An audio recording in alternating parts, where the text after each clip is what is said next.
Welcome to Let's talk. I'm Baltana. I'm Nara. Again, this is going to be just two moms sharing our experience and life journey with being a first-time mom through different topics and discussions. And this week, discussion is going to be on Body image / postpartum anxiety, sadness, emotions, all of that good stuff. So we'll get started with body image. So after the baby, we're about to get real. After the baby, to me, this is for me, you on social media, right? Yeah. You think you look good until you logged in and you see people, YouTuber, influencer, whoever you are out there, you putting all these nice picture and then you're like, why can't I look like them right after I have a baby? And then sometimes you follow the video. Yeah. I do this, I do that. I'm like, I do it just like you. Like how am I not looking like you, you know? And then family, friends, anybody that know you and see you for the first time, excited about your baby that doesn't know, you still look big. Yeah, some people are just mean. And there's so much pressure on women. Like, yeah, there's nothing wrong. Like, there are women who could just bounce back, and that's a beautiful thing. Nothing against them. Yep. Like, shoot, that's just the way their body function. And there are women who takes longer. And social media, it is part of their job. They have to put their best face forward. Yes. Like, we're not bashing social media. Yes. Hello, we're trying to start our channel, you know? But it is social media. They have to put their best face forward. And I think after birth as well, we're still sensitive, you know, and sometimes we don't even know we're sensitive. We don't. Our emotions are just on a different level. Yeah, up and down all day long. And it's hard to not compare. I'll be honest, like who doesn't sit on social media and compare sometimes? And sometimes we have to wake ourselves like, hey, you know, that's their best face There forward. Let's not get it twisted. So but for like a whole month, I was like, you know, I didn't tell anybody, even my own husband, because I already know he's gonna be like, oh, you look good. Even her, she was like, I don't see any different. Like, you know, you fishing for compliment left and right at the same time. At the end of the day, it still doesn't feel good at all, because every time you go into the closet, you're trying to put clothes on and it doesn't fit. And it fit, but like more like just standing, you know, you can't sit down. And like at one point, like I wanted to starve myself, you know, because like I want to look good. Why am I still fat? You know, like why I'm not the old girl? And like you keep waiting, you keep going on, step on the scale, right? The number does not go down. Like it went down the first time you gave birth, it dropped. yeah. And after that, it just stay there, you know. It doesn't go down at all. And then it's still so big after the baby. You should be losing weight by now. Your baby is about a couple months already. And I'm just like, it's worse when it comes from the people that are supposed to support you, like close you're- family members. And like I had no idea she was going through this. So when she's saying that she kept it to herself, she really kept it to herself. And of I course, did. because I'm just gonna tell her you look the same. To me, she looks the same. I told her. I've always like, told even her though that. I know she's not lying to me. I know Anthony's not lying to me, but in the back of my head, it's like, okay, I know I look good, but at the same time, like I keep comparing myself to like, you know, to people. I was like, they look so good. This person just had a baby a day ago and look at them, this them, and boom, go back to normal. And you, I don't know, it's just not the same, you know? But I do want to shout out to a few people on social media, because now I'm starting to see that people are being more honest.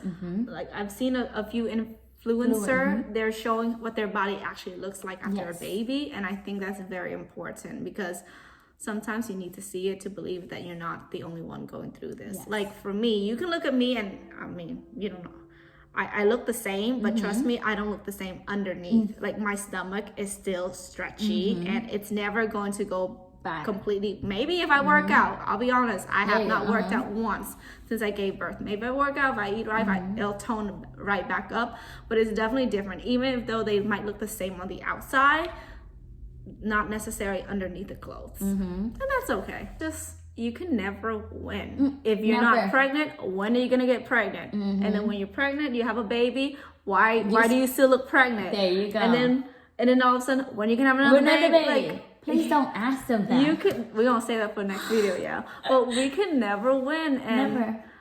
like I said, I'm glad that now a few people on social media, I am seeing that they are being more transparent. And like 2 years ago, that was non-existent. Nope. Everyone on social media around the time you gave birth. Yeah, it was like back to normal. They have nice body and all this, and I'm just like, how? And you follow the step, really step by step. You buy things, you wear things to make it look good. I put it on, so I don't look like her. Like not to talking bad about them, but I don't look like that. Yeah, like we said, it's their job to put their best face forward. They're doing exactly what they're supposed to do, but for some of us, it hurts when we don't get the same results as what we see. Yeah.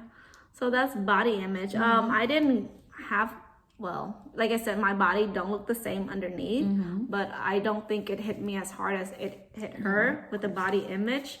I still have like 10 pounds that's not going nowhere, and that's fine with me. Yeah. But see, so she breastfed and she pumped, and I think that's why she had to eat so much in order to get all those done.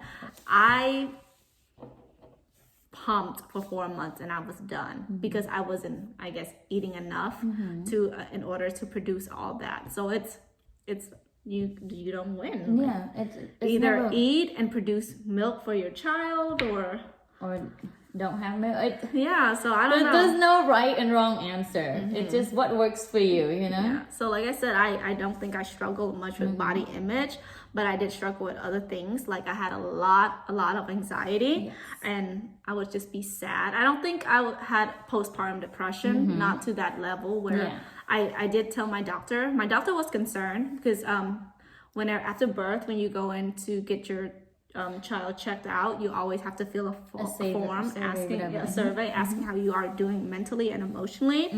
And I guess my level was increasing every time I went in. My doctor was concerned, and my husband knew. I'm pretty open about it. I think that's the only thing that kept me going because it was quarantine. So I gave birth during quarantine, and then it was like lockdown. So I guess I was just by myself the whole time. So of course I talked to my husband, and I guess that was a blessing. So he did know that I was sad all the time.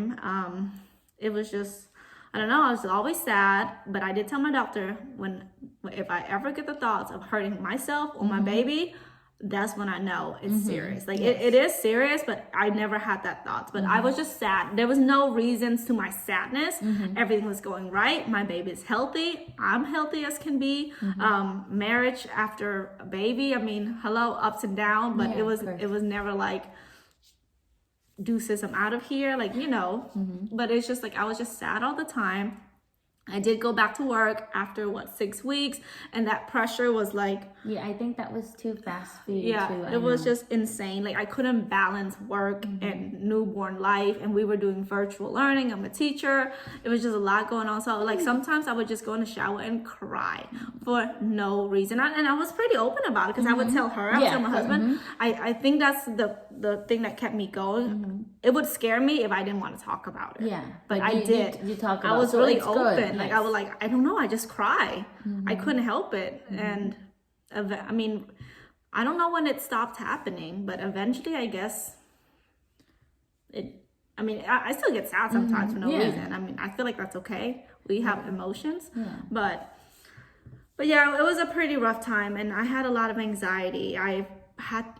My number one anxiety still. I just had this where life is too good.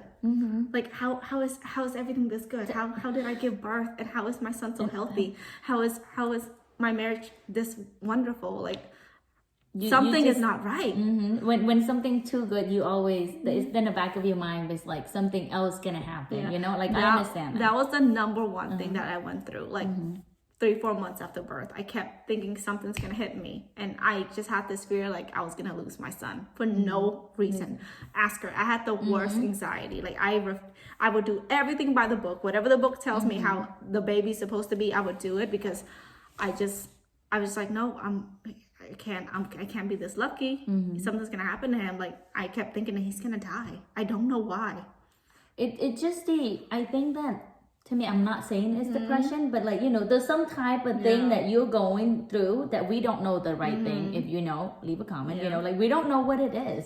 It's so weird because my mom was there for me the first 2 weeks, but I didn't want her help. I was the type that after birth, I just wanted to do everything. If I wasn't productive, something's wrong. Like if I was busy, I was productive. I clean my house, I organize things, I make a schedule, I set something. If my life is going right, like I needed a plan, I needed to do something in order for me to feel like, oh, you got this under control. If I was just sitting down relaxing, I feel like my life is falling apart. So yeah, maybe I was going through depression. I don't know. Yeah, I think you are going through something, but we don't know that maybe there's a level to it. I'm gonna say that's like a level half. Maybe it wasn't to the point where like I wanted to kill myself or like harm my baby. But you know what? Now that I'm actually saying it out loud, maybe it was some form of depression. Yeah. I thought it was just like anxiety and sadness, but I don't know. But it was just like I had to be productive. If I wasn't doing anything, I felt like something is wrong. And I had a lot of fears, but my son, like, trust me, like I just thought that he would stop breathing any minute. Like that was my biggest thing. It's just a new mom thing. At the same time, so your baby was so small, so maybe that's why too. Yeah. So that was my biggest thing after birth, and I'm still dealing with a few of it. With time, you learn to adjust, but life is always changing. Just when you adjust it, all of a sudden something else happens, right? Yeah. So that's it. I mean, did you feel like that? Did you have anxiety or any depression or just sadness or? Well, I don't have any sadness. It's just like if I don't eat, I get sad. That was just me. Yeah. Cause that was it. And like I stay home. Like I don't have to go to work and like.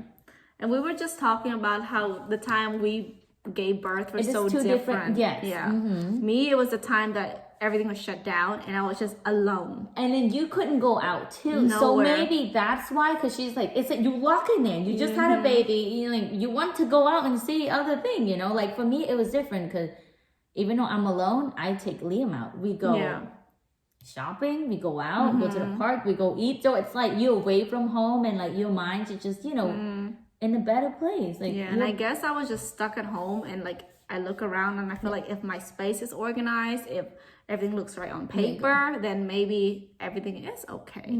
So that was my biggest thing. And I remember my mom would tell me, just relax. Like, it's okay if your kitchen's not clean. I'm like, what do you mean it's okay? It's not okay. I can't relax until it's clean. It's clean. Like, it was that bad. I was so uptight about it. So any advice? I guess body image wise, I just want to say, I know it's always easier said than done. And you might look at me and be like, oh, what does she know? She's tiny, like blah, blah, blah. No. Well, you know what? We're not tiny. We look tiny like this. But no matter how other people see us, it doesn't matter. It's how we see ourselves. And as long as you're happy. And like, you might, I don't know how to explain it, but you can't please everybody. And as soon as you think you are there, someone else gonna have an opinion and everything, which it's a never ending. I know it's hard to say, like she said, just let it go to this ear and come out. And I also think it's okay to be sad. Maybe that's an unpopular opinion, but it's okay to say, hey, I'm sad, I'm not happy with my body, but don't let it just eat your inside out and just talk about it.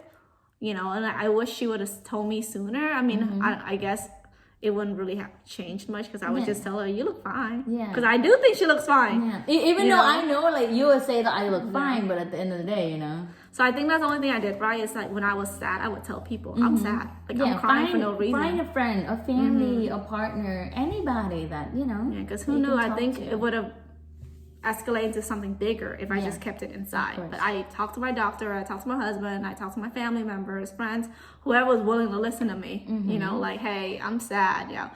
So that's all we have, and tune in next week for a different topic. Thank you for watching. Bye.